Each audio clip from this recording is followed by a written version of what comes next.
A whole lot of shaking going on. I don't know why that just popped into my head. I was like, lights, camera, action. And that was the first thing that popped in my head. Oh my God, you are recording. I didn't even know you was recording. Yeah. Okay, let's go.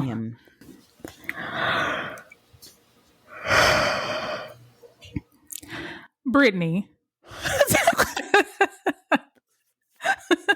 I am sorry. I didn't have, any oxygen going to my brain. So I had to yawn. It's been a long weekend. I went out last night and That was a long yawn. It was long. But wait, I left at like 12:40 a.m. Yesterday? Yes. From the party? From like going out. Like deep. Oh, okay. Yes. It's like, well, time to pack it in. I can't do it. I can't hang. I'm gonna hang for my birthday celebration. Okay. Make it to 2:30 a.m. for sure. I'm not. I'm gonna tell you now. I am.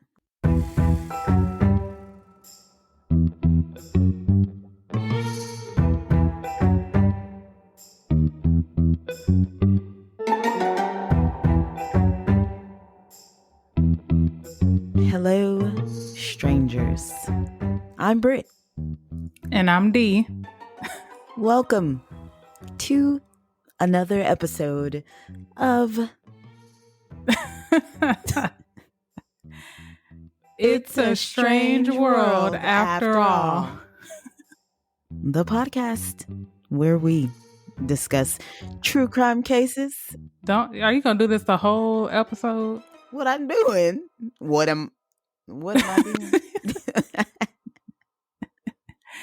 Nothing. Keep going. Okay.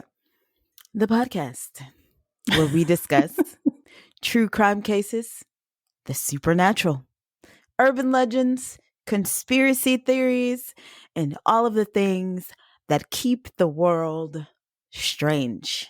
In today's episode, we discuss Marcus Wesson, the man who had incestuous relationships, committed numerous acts of sexual assault, and orchestrated a mass killing of his children in 2004.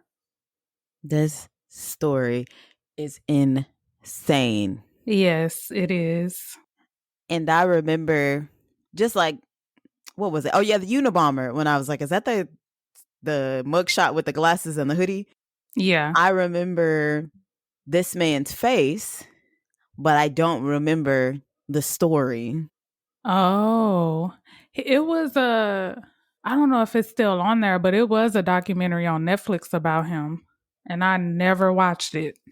Yeah, I was trying to find some documentaries, and I couldn't. I have to look again. Yeah, because last time I saw it was on Netflix, but I don't think it's on there anymore.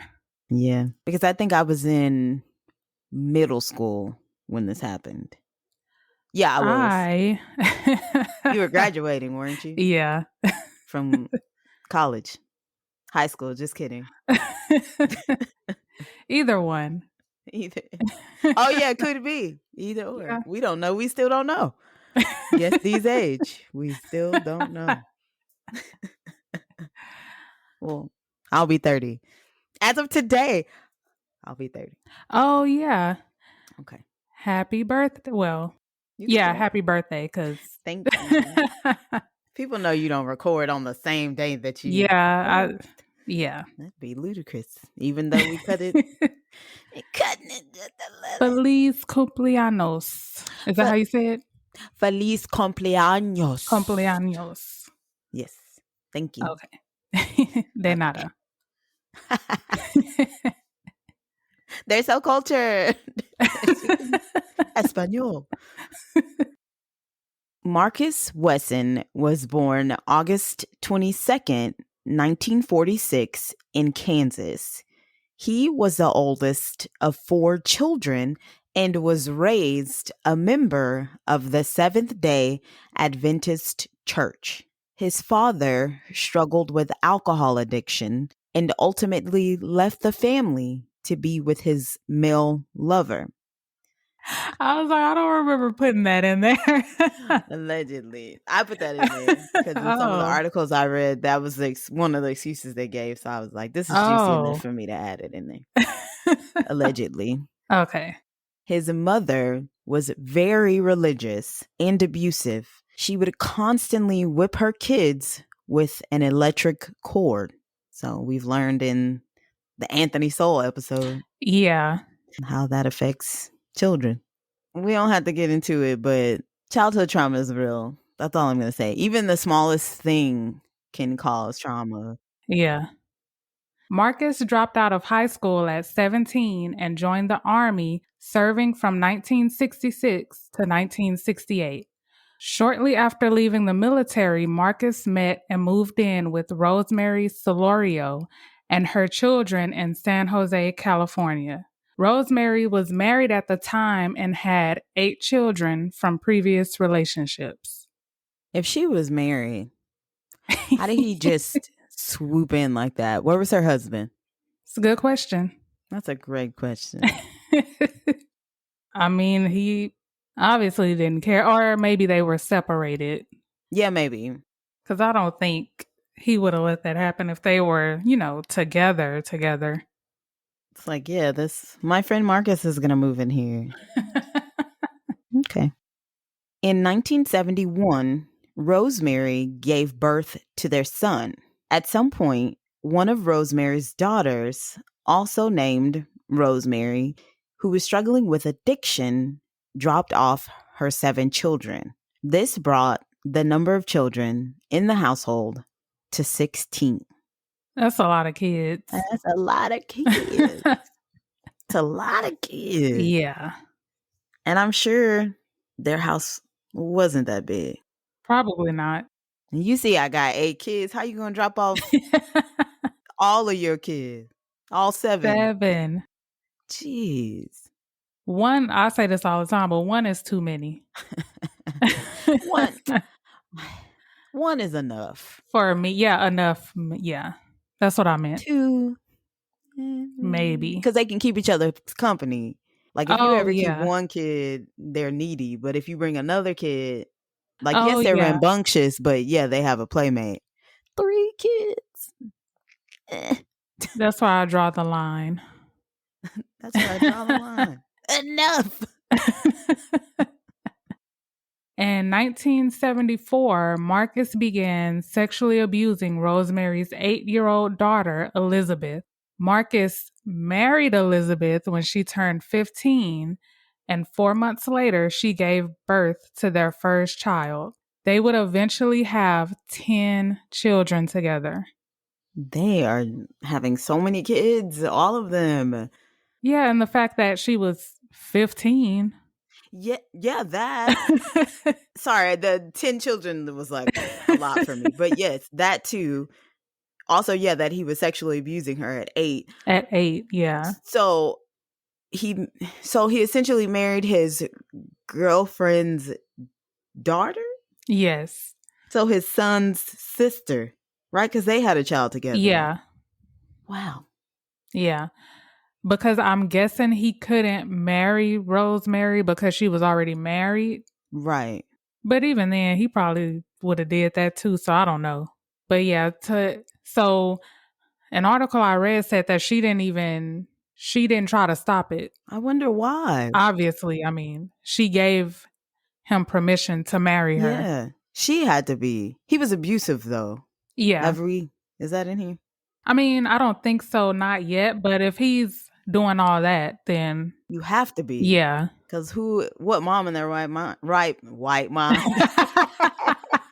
She's not even white. She's not. What mom in their right mind would do that? Make a decision like that? Yeah. No words. I don't have nothing to say about that. Marcus never kept a job, and they lived off welfare. He had his adult children work and made them give him all their money. Marcus was convicted of a welfare fraud and perjury in 1989.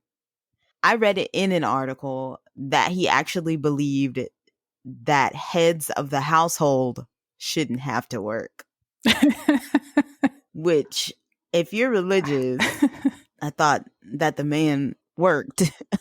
How can you, if you're not working, then technically you're not head of the household. Well, yes, but I thought like the man went out, Yeah, slaughtered the lamb, yeah, that and brought it home.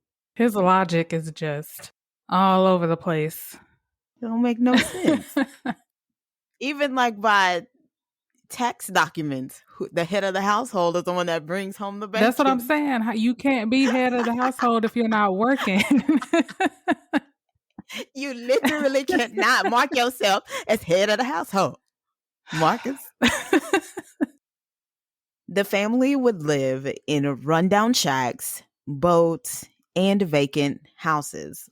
Marcus was very abusive towards his wife and children, and he prevented Elizabeth from helping raise the children. So, yeah, he was abusive. Yeah. The children were homeschooled, and Marcus taught them from his own handwritten Bible that focused on Jesus being a vampire. How do you even come up with this stuff? Why would Jesus be a vampire? I believe it has something to do with like the blood of Jesus and like the fact that he died and then came back. Because I feel like I've heard this elsewhere. Yeah, this was my first time hearing something like that. So, It could have been while like going back over research for this. oh, okay. And some of the theories were that that could be a reason why they thought that he was a vampire. Or yeah, he could just have just made it all up. Okay. I don't know. From in his own handwritten Bible. Yeah. Marcus told them that he was God and to refer to him as Master or Lord. And those kids probably believe that because That's all they know. if you're not exposing them to pop culture or the outside world or anything like that, Yeah, that's sad. it is. Marcus taught them how to prepare for Armageddon and said that the girls were destined to become his future wives. The girls were not allowed to talk to their brothers or their mother. Marcus sexually abused 2 daughters and 3 nieces beginning at age 8, and they all became pregnant.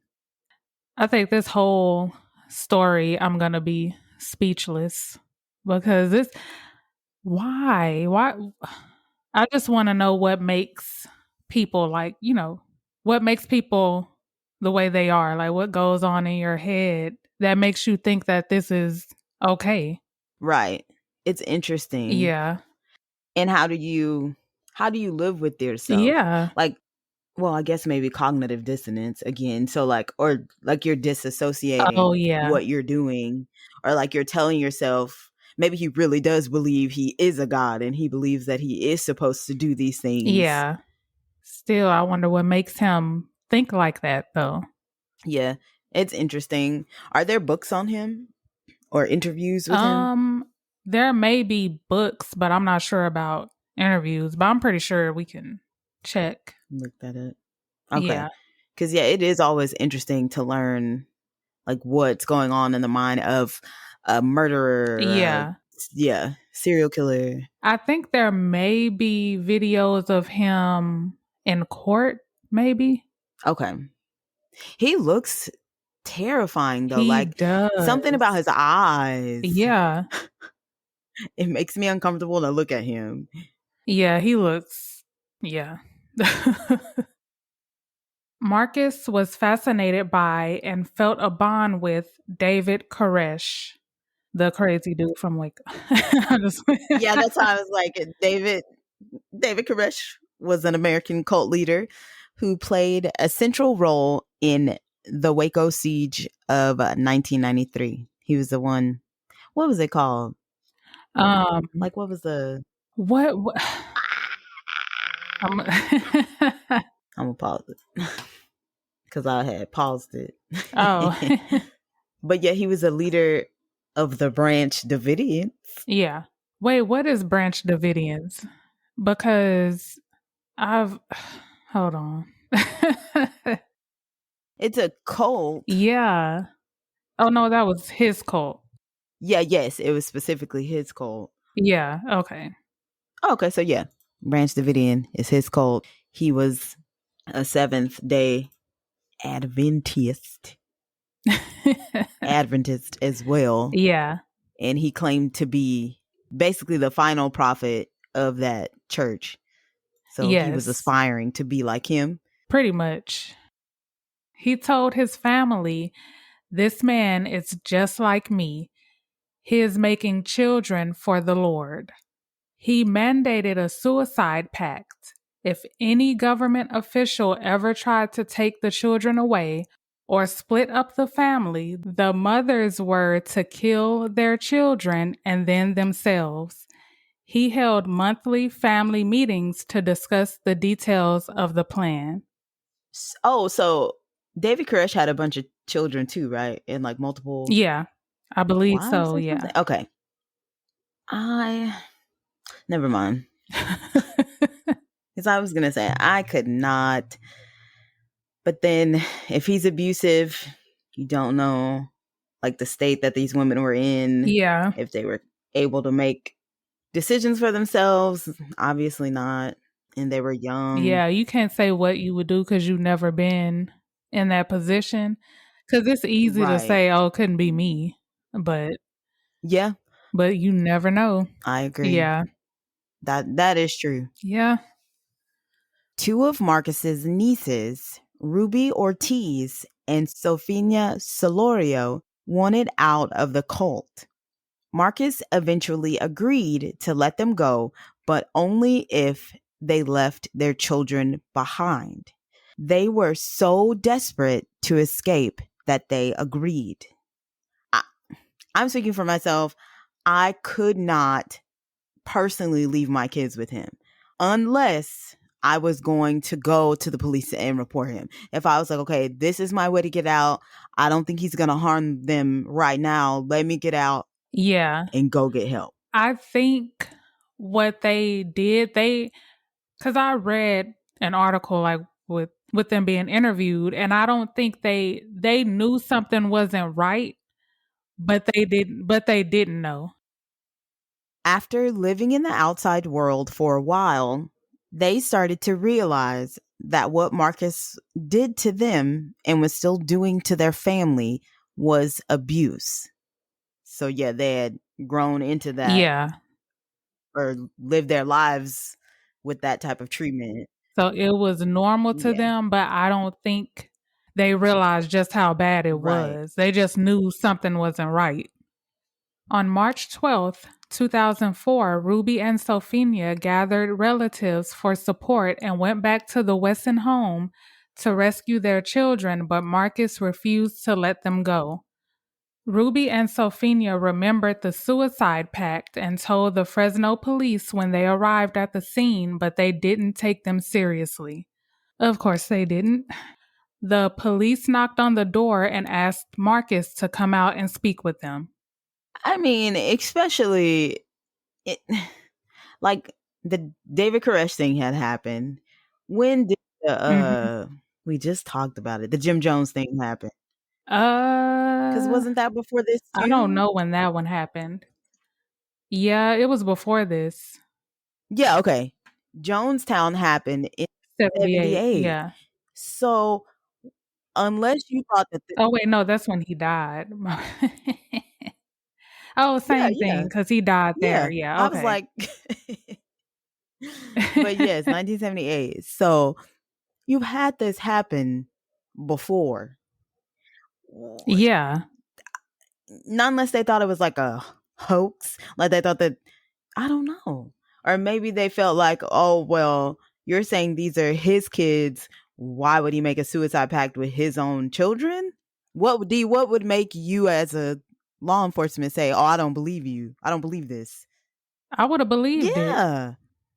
Because You shouldn't put anything past anybody. So if they're telling you this, they wouldn't have called just because. Right. I don't think. I was gonna say, I don't think anyone's petty enough to lie like that just to get their children back. That's really intense, and you can get in trouble for Yeah. making false reports. Yep.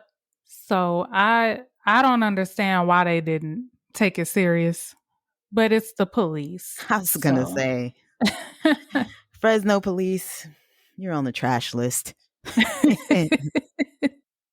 Marcus agreed to hand over the children, but he wanted to say goodbye first.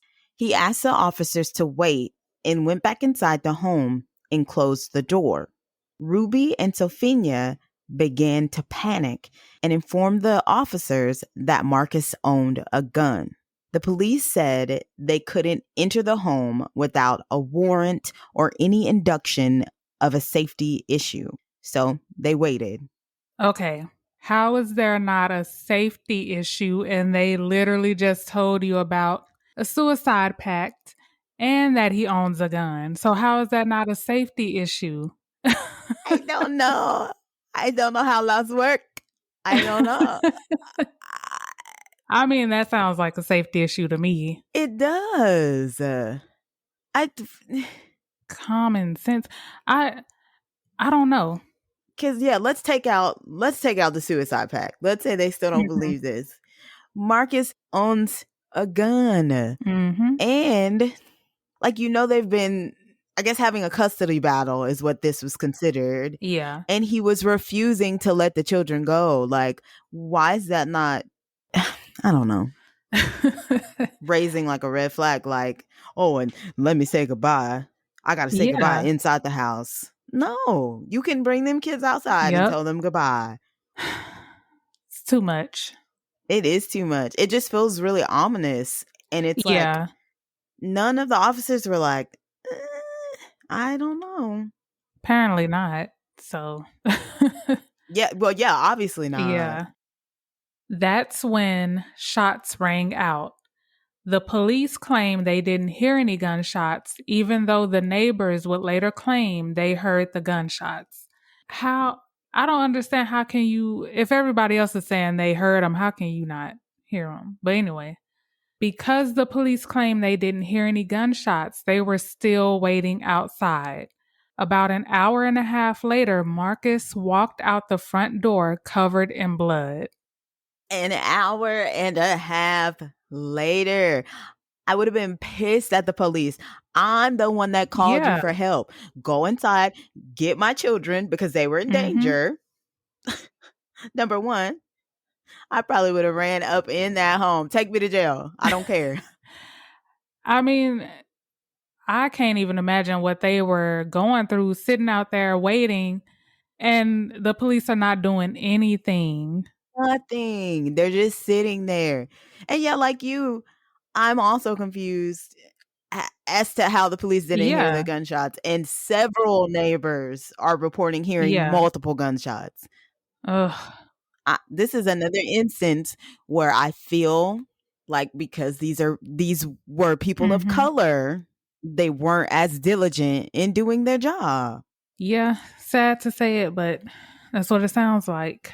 That makes no sense. They probably went in there thinking, oh, this is just another one of their like domestic abuse, you know what I mean, situations. Yeah. It's frustrating because I know I say it all the time, but it could have been avoided if they would have just took them seriously from the beginning. They should have ran up in there, or they should have said, respectfully, sir, no, you could not, no, you're not about to go back inside by yourself. Let's escort them out, figure out what's happening here. Yeah, that's all they had to do. Because they're talking about a suicide pact. When the officers entered the home, the first thing they noticed was how dark it was, even though it was the middle of the afternoon and the sun was out. I think this was because of the whole vampire thing and not being able to be exposed to sunlight. But that doesn't make sense because they would go out sometimes during the day. So I don't know. It's because people have said that they've seen them out during the day. So I don't know. But yeah, that's Like the entire family. yeah, the entire family. I don't know. So I don't know why it would be that dark in there. There were also several coffins stacked up against a wall. When they entered the back room, they discovered a pile of bodies. Each of them had been shot through the eye. The youngest victim was only 1 year old. The officers who discovered the bodies were so traumatized that they had to seek counseling. They should have lost their jobs. That's the point. That's on God. They should have lost their job. Yeah, because if they would have done what they were supposed to do, this wouldn't have happened. It was a negligent. Yeah. They had plenty of time. They did. They had a whole hour and a half. And I feel like they said they couldn't go in because they felt safety issue, whatever. But you know, it doesn't take that long to say goodbye. Mm-hmm. So where was the sense of urgency? Common sense. Even after 5 minutes, it's like, Yeah. even maybe 15 minutes, you might think, oh, well, maybe they were packing their stuff up. I don't know. Marcus Wesson was charged with 9 counts of first-degree murder and 14 counts of molestation and rape. Marcus's defense was that he didn't kill anyone and that his daughter Sabrina pulled the trigger, killing the kids and then herself. Her body was at the top of the pile and the murder weapon was underneath her. It is unclear if that's how her body naturally fell when she was shot or if she was placed there. Sabrina's prints were not on the gun, but her DNA was, but that's most likely because her body was on top of it. Well, obviously that's because she probably wasn't the one who shot them. Yeah. And if this was a suicide pact, isn't everybody supposed to commit suicide? Like even Marcus. So if Yeah. she was the one who was killing everybody, shouldn't he have been shot? Mm-hmm. I mean, the only thing that points to it may have been her is that part of the pact was that the women were supposed to kill everybody and then kill themselves. And then he was going to kill himself? You know what? He slick because he never even mentioned himself. Yeah, that's why I'm saying in a suicide pact, isn't everyone supposed to die? Yeah, he never mentioned anything about him. So, yeah. It just doesn't sound right to me. So, smells Nope. like salmon to me. Marcus Wesson was found guilty on all counts, as he should have been. Yep. On June 27th, 2005, he was sentenced to 102 years for the rape and molestation charges. He received the death penalty for the murder of his children and grandchildren. He was sent to San Quentin Prison. California Governor Gavin Newsom signed a moratorium on the death penalty, sparing Marcus's life, but he will never be eligible for parole. And he shouldn't. And he should not, because he's a monster. Yes. My thoughts on this is my thoughts on just about every episode. He used to be like, say it with me, strangers. This could have all been avoided. I don't know. This whole thing is just sad from everything from the beginning because they never had a chance. No, they didn't.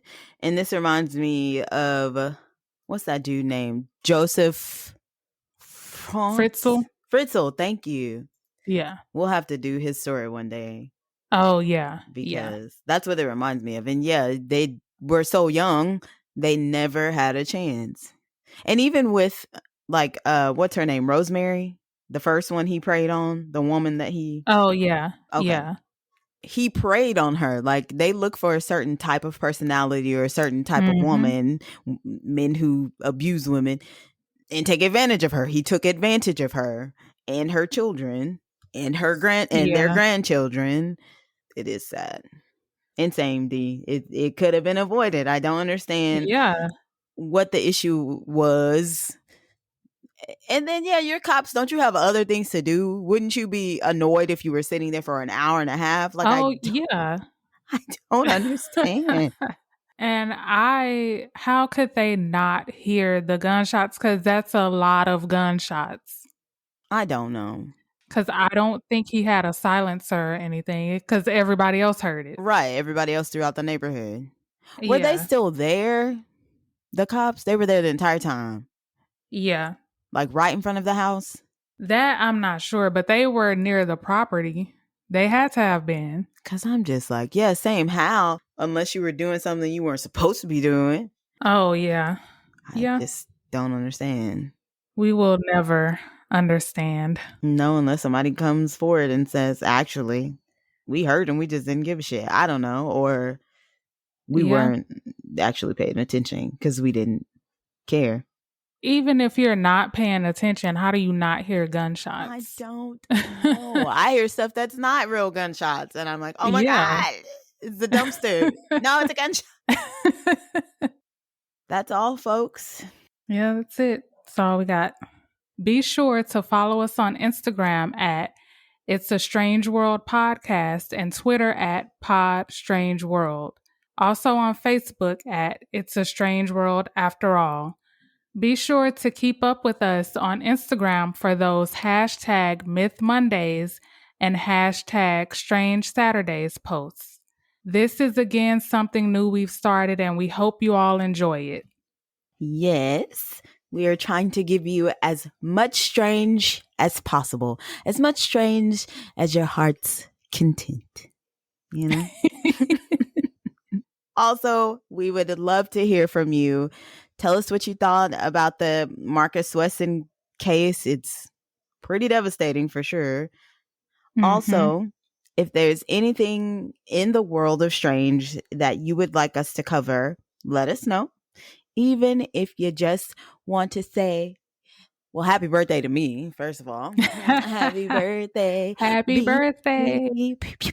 Happy birthday, baby. Or hey there. We'll say hey back. Oh, you're not going to plug your Cash App again? Oh, dang, yeah. I almost got him.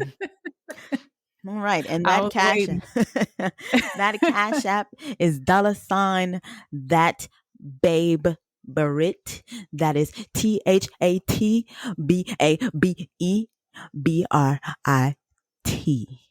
Don't forget the $.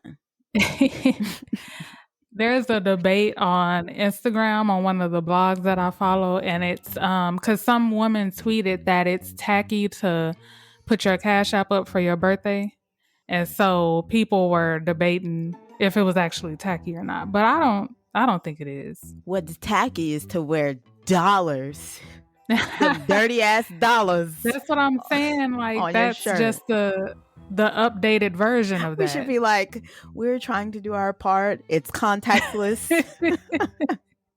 You really ain't supposed to be having all these parties and stuff. So just send me a Cash App from afar. Yeah. There you go. Contactless, pinning the money on the birthday. Everybody should send birthday money, but then do like the little diaper pins or like a push pin. Yeah. And be like, here. In a shirt. An emoji of a push pin in a shirt. Yeah. That's funny. It is. Thank you for tuning into another episode of It's a Strange World After All. And thank you so much for keeping it strange with us. Thank you. Bye.